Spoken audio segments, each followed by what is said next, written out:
Hi, welcome to Racehouse with me, Jolie. And me, Darren Reeves. It was the Singapore Grand Prix. It's always a great race to watch, Darren. It's hot. It's the lights are on. It's a night race in this beautiful tropical city, and it's really built for F1, isn't it? This track. Well, we like our street circuits. We saw one last week in Azerbaijan. We all love Monaco, and this one does not fail to deliver every single time Formula One goes to Singapore since 2008. And there's been a lot of firsts. But for me, watching it under the lights this time, the lights just seemed brighter than ever, and it was Yeah. almost felt like an indoor race. It was very interesting to watch, but a massive, massive result in the championship. Massive result. Again, another win for Lando. We had Oscar come in third. McLaren are just showing they have got what it takes to win this championship this year. We're in the second half of the season. This car is just phenomenal. They had some great pit stops, super quick. The car was just throttling around. I think he was about 30 seconds in front of, his next challenging car before he went to go and pit. Absolutely. Well, yeah. I think you're absolutely. I think it was about. He waited for Verstappen to pit, and I think the plan was just make sure we just look after the tyres, so we're not the first to pit. And Verstappen pitted. They pitted the lap after. I think there was about 23, 24 seconds in it at that point. But after the pit stops, he then went further ahead, and he was 30 seconds ahead until he met some back markers. And when like 30 seconds ahead of Max Verstappen, who was, I think, 11 seconds ahead of George Russell at the time. And Crazy. I've never seen anything like it with Singapore. Usually it's really, really tight. And the other thing is, I think they were hanging out for a safety car because there is a 100% record of safety cars in Singapore. And this is year, what are we talking now? Year 16, I think, of the Grand Prix. And it's the first year there's never been a safety car. So everybody was hanging out for that. But the tyres seem to be good. The Mm, medium tyres seem to be the best tyre to be on. The yeah. soft seem to be the worst, and the tyres have been strange for me ever since the summer break. But Lando met the back markers. It ended up being 20 seconds in the end, but it didn't matter. But it didn't come out.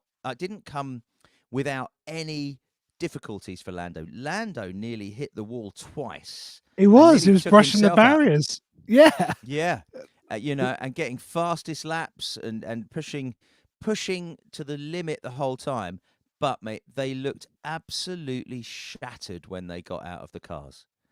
All of them, Well, every single it's a one. hot race. I mean, we don't have Malaysia on the calendar anymore, but I think it's the heat inside the cockpit. It's such an intense race. You got the bright lights.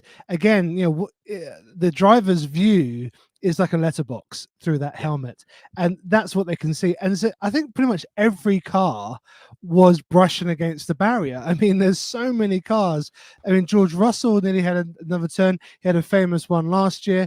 Lando scraped that barrier as well last year, got away with it. But George, yeah, this year, I think his rear wheel as he came out, it just kind of drifted out behind him. Yeah, a lot of brushing of walls, tapping of walls, but look, Lando brought it home. Another win for him. I think it's his third win now it is his this third win. season. That's it.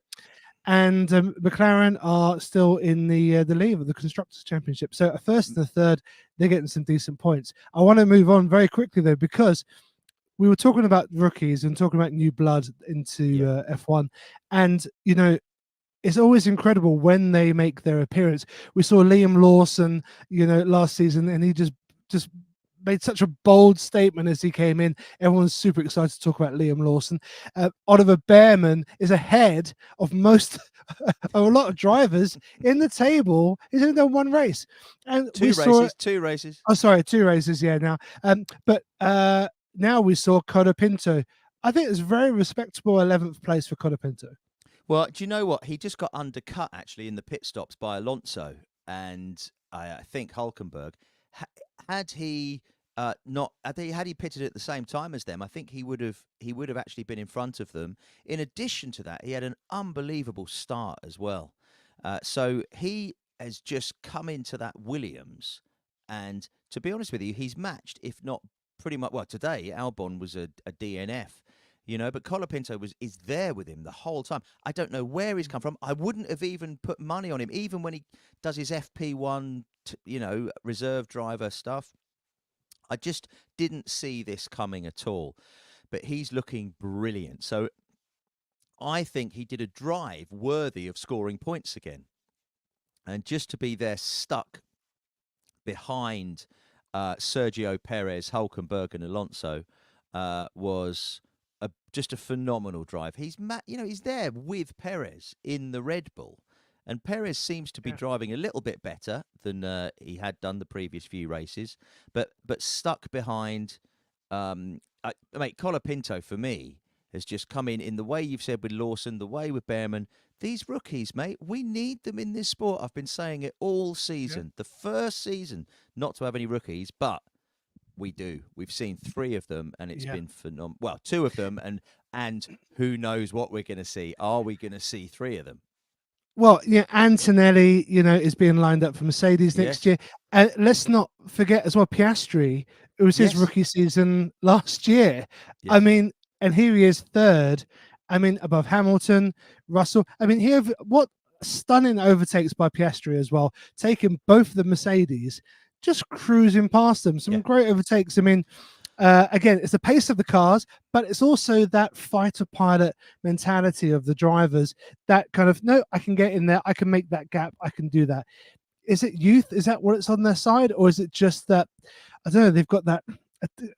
Piastri doesn't seem like a bold extrovert when you see him off track talking. He's very meek and mild, but then when he's on track, he's ferocious. Piastri is ice cool. He's totally chilled. And, you could argue in a little bit of a way that Raikkonen, was. Really understated off track and does the talking on track. And, these young drivers, what they lack in experience, they do have in boldness. But we've seen a combination of this, really, because looking at how Hulkenberg drove today and Alonso, like Hulkenberg held up Perez, basically, and did a fantastic drive in that Haas. And that is experience showing. So the combination of we've got some experienced drivers driving brilliantly and we've got some young rookies driving phenomenally. But I tell you what we are seeing right now is we are seeing, I think, some of the best driving skills Formula One has ever seen.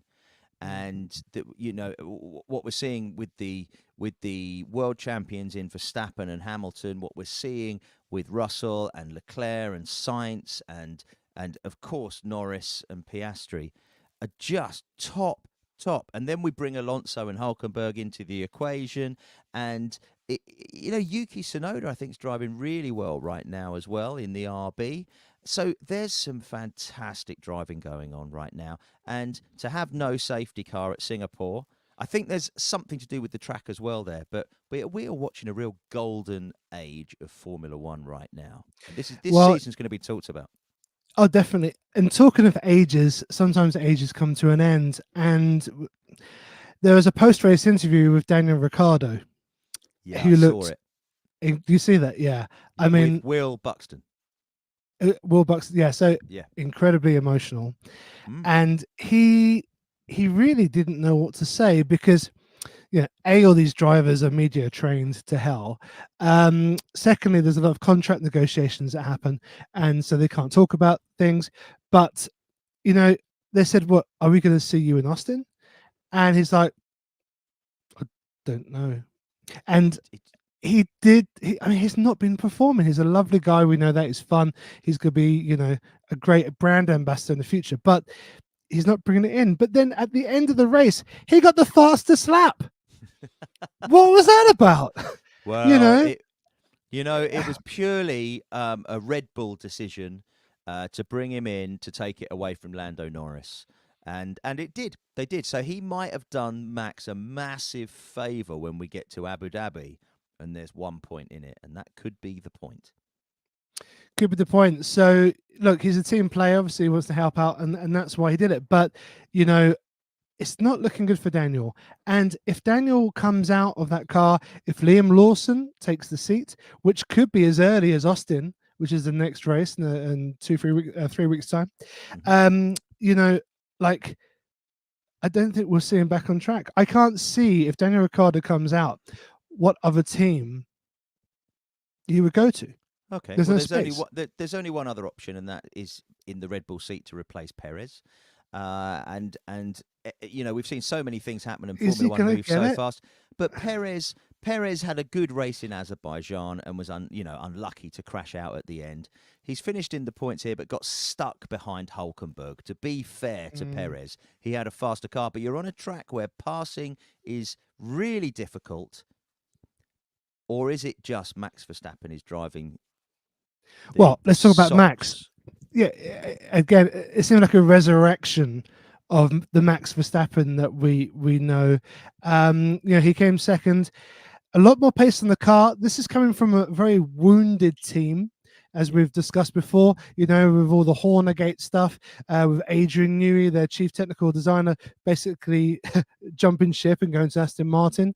Rumors about Max Verstappen perhaps going to Aston Martin. I mean, every team wants Max now, Yeah, and but I don't know. I think Red Bull definitely wounded, but for Max to go, okay, I'm going to ignore that and have a great run. I think he had a really good run today.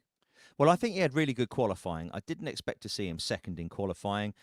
With the two Mercedes behind Max as well, my prediction was that the Mercedes were actually going to be on the back of Max. But do you know what?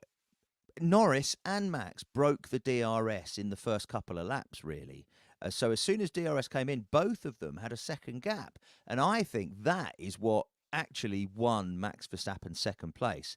And he was on it, and Lando was moving forward and away from Max. Max was moving away from the Mercedes. The Mercedes couldn't keep up, which was disappointing because I really expected to see Mercedes do well today. Mm. Piastri obviously made wonderful passes past the Mercedes, which shows you the gulf that Mercedes aren't where they want to be. And even with their wins before the summer break, they've taken a step backwards. Ferrari have taken a step forwards, but qualifying for them was a nightmare yesterday, with Sainz crashing out in Q3 and Leclerc having his lap time deleted. So they started 9th and 10th. They were out of position. But that gave the likes of Alonso and Hulkenberg the chance to cause problems, to cause trouble. And Yeah. but going back to Max, I think that was a fantastic drive from Max Verstappen. Again, as I said to you, we are watching some of the best drivers drive unbelievably around these circuits. Singapore is a really fast circuit with a new DRS zone as well. So once they come over the big bridge and then come down with the side of the water on their right, the Marina Bay water, before the last couple of corners, that's new DRS zone. That used to go under the Ritz-Carlton Hotel, where my wife and I actually stayed on one of our first dates back in 2004. What And a that's where, first date.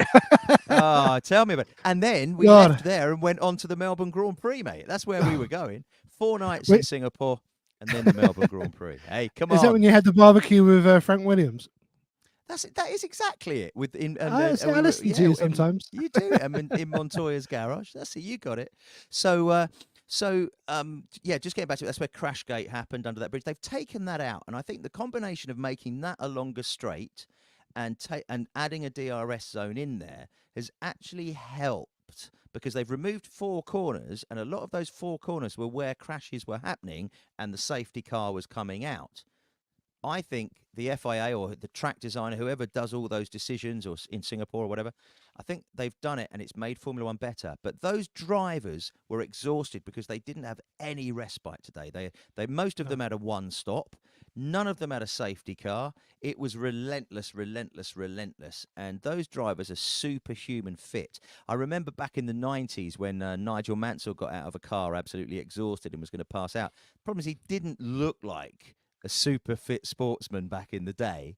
And They used to drink and smoke and party and exactly. all that stuff. Now they're all Yeah. vegan. That's it. You got it. But there's just so much at stake, and so much sponsorship money at stake, Yeah. and advertising, that they have to be completely perfect specimens of human beings. So this race for me is right up there with the best of them now and has not failed to deliver. Last year, it was the only race that Red Bull didn't win, with Carlos Sainz coming home in the Ferrari. Otherwise, it would have been a clean sweep for Red Bull last season. But right now, oh man, I can't believe Is what it we're a clean watching sweep for every. McLaren now? Every race. I mean, we're going to be in Austin, which we know McLaren love. We're in Mexico. Is this time? Is this 3 weeks going to be enough, or is karma going to be there to bite them on the arse? I got to stop saying as well. I think McLaren. We said it before that teams like Mercedes and Red Bull have the winning habit. They know how to win. They know how to dig it out. McLaren, this is the first time they've led the World Championship in 12 years. They haven't got that winning habit yet. But right now, we've now seen them win 5 races, since Miami when Norris won his first one. And we've also seen Mercedes win 3. We've seen Ferrari win 3 as well. What's happened here is we've seen Red Bull lose the winning habit. And that, for me, is what's more exciting than anything, because to have 4 teams coming into every weekend that could potentially be there, and Red Bull being the 4th, Yeah. I think we've got a lot more to see yet. And the only reason I think that Norris may not win the Drivers' Championship is because I think Ferrari and Mercedes could still take points away from them with great strategies and just the development race. But as a Brit, of course, I want to see Lando narrow that gap. But what's really interesting is since Lando won in Miami, he's only scored 1 more point than Max Verstappen. They said it today on the on some of the feed, whatever the feed was. And if you think about that, the how Lando and the McLaren have improved, and Piastri, but Lando scored 1 more point than Verstappen since Miami. It That's doesn't quite a help shock. the driver standings. That is a shock, because you think, he must be catching him. But no, Max is still earning points because he's doing places in his second. And, I'm looking at the driver's standings at the moment, and there's 52 points between Lando and Max, who still leads the driver standings. But, look, it's not impossible. If Lando keeps winning, he's going to be getting, 25 points for each race. And what's second? 18? Second? Well, 18 is second, but what's really important, you've got that extra point for fastest lap, which Lando could have had until Ricciardo went and pitted, but that's the game. That's part of the game. The RB team took it away to help Max. What we do have, though, is we've got 3 sprint races coming up out of the last 6, where there are an additional set of points to score. 8 points for a win, but it is 8, 7, 6, 5, 4, 3, 2, 1 in the top 8. But, Lando and Piastri can go out there and take some more points away from Max.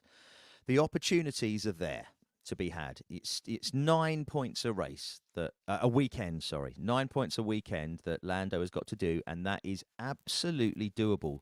That McLaren in that car, just wiped the floor. And that both drivers, Piastri coming up from 5th to 3rd to pass both Mercedes, was an impeccable drive. Norris to drive off in front and leave Max just in his wake. Like the perfect drive. He was on the edge, but I don't have any words to say how good those drivers are performing right now. And for Lewis and George, I just think that Mercedes wasn't quite suited to the circuit today, and I did expect them I actually expected them to pass Max and take points off him, and they were nowhere close at all. The going out on soft tyres by Lewis, so McLaren split their strategy with Lewis on softs and George on mediums, didn't pay off at all. The softest didn't seem to have any extra pace at all to the mediums. The hards, then they all went on hards, and they didn't. They all were like, I don't like these tyres. I don't like these tyres. We're seeing a strange thing going on with the Pirelli tyres at the moment, where normally the soft is much faster than the hard. It degrades much faster than. We're sort of not seeing that, really. The tyre compound, there's 5 tyre compounds, of which Pirelli always bring 3 of the 5, and that changes race by race. Pirelli get to choose. But we're seeing strange tyre performances going on, and I don't know if it's to do with the circuits, especially if they're newly laid out or resurfaced. Whatever. I don't know, but I think they're degrading. I think so. I think they're degrading a lot. I mean, Lando was mentioned in the driver's room at the end on the podium that the amount of marbles that was Yeah. there and in their way was just incredible. And that's a real threat because you think, oh, there's some bit of a marble is a piece of tire basically, which is kind of Mm. come off the tire, and then as you've gone around, it's rolled up and it's become like a marble essentially. Yeah. And it's kind of like the loose chippings on a road when you're driving down at 20 miles an hour. But if you drive down that road at 100 miles an hour, or in their case, 200 miles an hour, these things become lethal bullets, and they're going to be, smashing and flying here, there, and everywhere, and that can really impede a driver.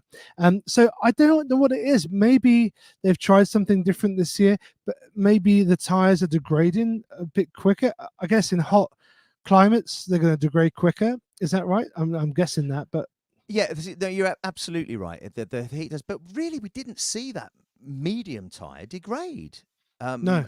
at all. I think Lando could have carried on. His tires look good. Max's front left seemed to have a bit of a line on it, and he came in first. And Lando, they just copied. They just waited and waited. That McLaren is looking after its tires better than any other car. It seems to be going faster than any other car in on every circuit, whether they're, we've just seen Monza and Azerbaijan that are really high speed circuits. This one is a low speed, lots of cornering, but another DRS. Kota that's sort of fast corners again, but they seem to be really good on every single circuit. I can't see anybody catching McLaren. I've got to be honest with you, mate. I think they've got it Well, in the that's great bag. news. For living I down the can't road see from it. Woking, I love that for the Woking boys. Yeah, like I can't see it. They've got Mercedes engine in there. We're back to that McLaren Mercedes, which is great. Look at that! He's got the The hat. hat is on. There it is. The hat is on. I think this hat is. With I the have. papaya rules are we do not lose the lead. Come It's on, like you're a the fade. McLaren fan. I know. I've got no McLaren This jazz here. this I've got this some. this has been used, mate. This has been used. This has been in the sunlight. It's done It its looks like it's been job. washed about 100 times as well. I mean, No, look at mate. it's It's just faded papaya. sun fade. Sun fade. I'm trying to think what year this was. When did we get this? Was it 2018, 2019? I think we were Is in the that with? Has it got Silverstone on the back? yeah. It's got Britain. Yeah. I'll just put it there. There we go. Oh, I don't know. Yeah, I think you Yeah, have another one from me it's that got says it's got their Silverstone. autographs. No, oh mate, I think there were two in the box, mate. I think there were two in the box, but You it's got see, so Lando so many and gifts we don't even yeah, remember. it's unbelievable, mate. Whose autograph is that then?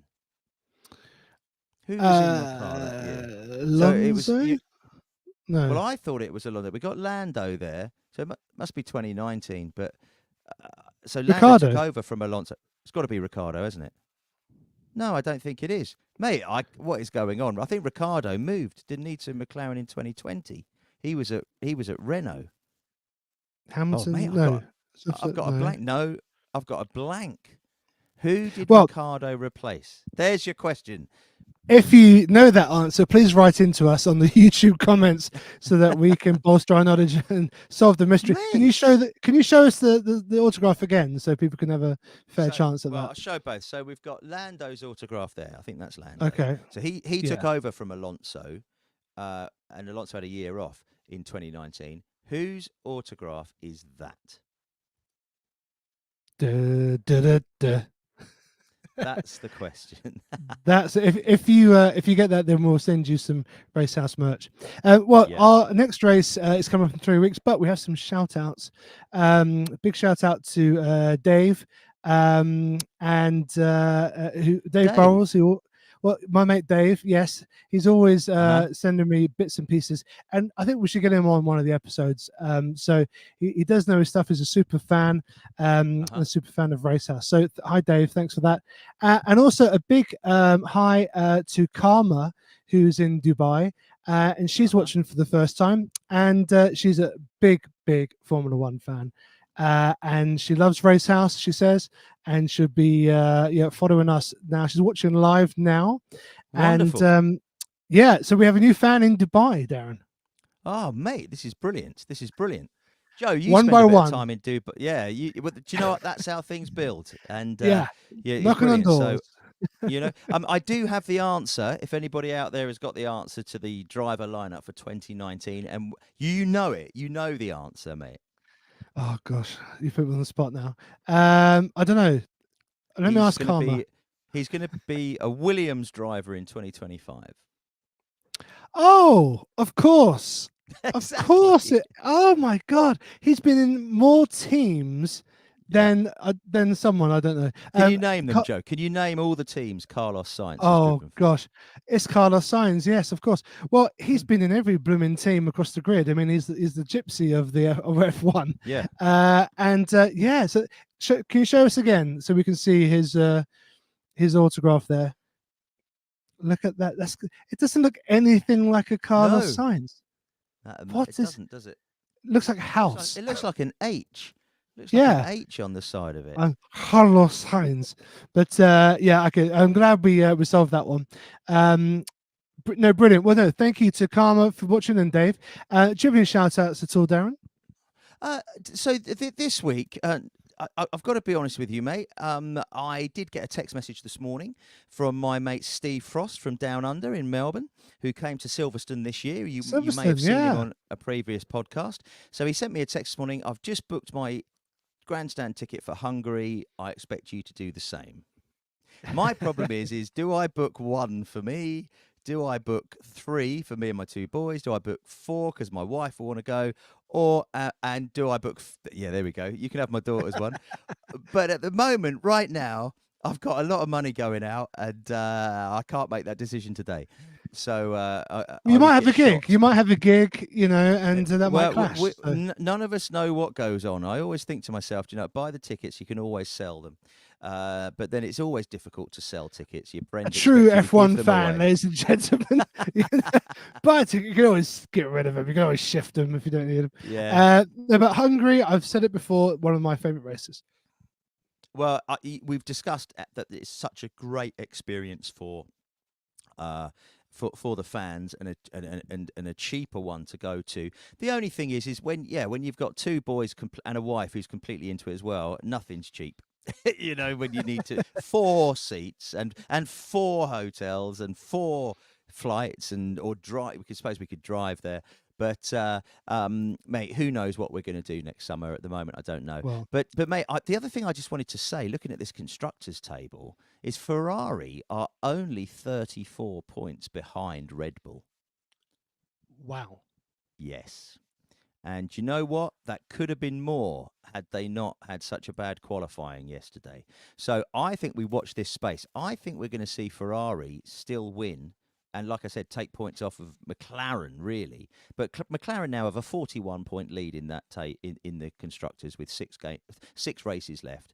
There's, I can't see that changing now. Brilliant, and it's going to put them in the number 1 garage with the biggest prize money, and is going to catapult them even further into the distance. And I just couldn't believe that 30-second lead Lando had today. But mate, I have loved this season. I didn't want the summer break to come. I cannot believe that we've just watched even better races since the summer break. It's so good. It's incredible, and we can't wait for more. The next race will be Austin, Texas, Circuit of the Americas, or COTA, if you're cool like us. 3 weeks, mate. 3 weeks we've got to wait. 3 weeks. I don't think we can wait 3 weeks. I think we've got to put a podcast in there in the middle because, like I always say, Formula One moves so fast. We've not even discussed the rear wing on Oscar Piastri's car that was flexing a little bit too much and creating a false DRS. But apparently it's within the rules. Christian Horner's not happy. They're going to, but the FIA have now said you cannot use that wing for the rest of the season. McLaren have said we were only going to use it down the main straight in Las Vegas anyway, and it's gone. So there's been a bit of controversy there. We've not even mentioned Max Verstappen swearing in the press conference on Thursday. It's getting community service apparently for that, and all the drivers they've said, well, you're going to go and pick up some litter or something. What is that? And the drivers are like, yeah, it's ridiculous. But he swears like a trooper. He's like a naval sailor in the thing. F this, F that. I mean, he's no gent. Do you know what? Yeah, something Anthony Davidson said was, "Look, my kids watch this. I don't want my kids hearing this on television, even if they do talk it in the playground or whatever." I think he's got a really good point. I think with the Well, why onboard, broadcast it? Why broadcast it? Why that's it. let them That's do it? exactly it. Let them But do it have and bleep it a out. moderator. Yeah, Yeah, have a yeah, they do. moderator. And it's the same. Why is it no different in the press conference? You know, it's really silly. You know, if there are children in that press conference, I'd be surprised anyway. You know, it's a press conference. It's professional media people and professional racing drivers in there. So if there is a kid in there, then put the ear defenders on them, Joe. Put the ear defenders on. They should have them anyway. Max, it's a family sport. It's a family show. Get your act together. It's easy. Clean your mouth out.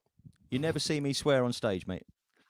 But I've got plenty of Dutch friends, and they do love a swear, and you know we all do. But it's a time and a place, and it's not in Formula One. We'll see if Max cleans his act up for the next race. It is Circuit of the Americas, Austin, Texas, 3 weeks' time. We'll see you in the next episode. But from now, it's goodbye from me, Joe Lee, and goodbye from me, Darren Reeves. Take care. Take care.